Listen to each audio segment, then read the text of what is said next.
Français, j'ai rencontré jeudi dernier le chancelier du Reich. Cette rencontre a suscité des espérances et provoqué des inquiétudes. Je vous dois à ce sujet quelques explications. Une telle entrevue n'a été possible 4 mois après la défaite de nos armes que grâce à la dignité des Français devant l'épreuve, grâce à l'immense effort de régénération auquel ils se sont prêtés, grâce aussi à l'héroïsme de nos marins, à l'énergie de nos chefs coloniaux, au loyalisme de nos populations indigènes. La France s'est ressaisie. Cette première rencontre entre le vainqueur et le vaincu marque le premier redressement de notre pays.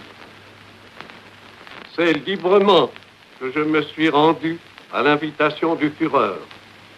Je n'ai subi de sa part aucun diktat, aucune pression à tous ceux qui attendent aujourd'hui le salut de la France.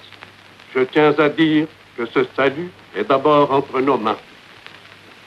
À tous ceux que de nobles scrupules tiendraient éloignés de notre pensée, je tiens à dire que le premier devoir de tout Français est d'avoir confiance. À ceux qui doutent, comme à ceux qui s'obstinent, je rappellerai qu'en se raidissant à l'excès, les plus belles attitudes de réserve et de fierté risquent de perdre de leur force. Celui qui a pris en main les destinées de la France a le devoir de créer l'atmosphère la plus favorable à la sauvegarde des intérêts du pays. C'est dans l'honneur et pour maintenir l'unité française, une unité de 10 siècles, dans le cadre d'une activité constructive du nouvel ordre européen, que j'entre aujourd'hui dans la voie de la collaboration.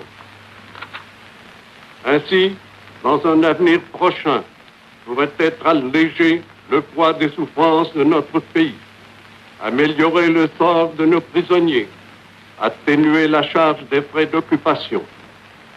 Ainsi, pourrait être assouplie la ligne de démarcation et faciliter l'administration et le ravitaillement du territoire. Cette collaboration doit être sincère. Elle doit être exclusive de toute pensée d'agression. Elle doit comporter un effort patient et confiant.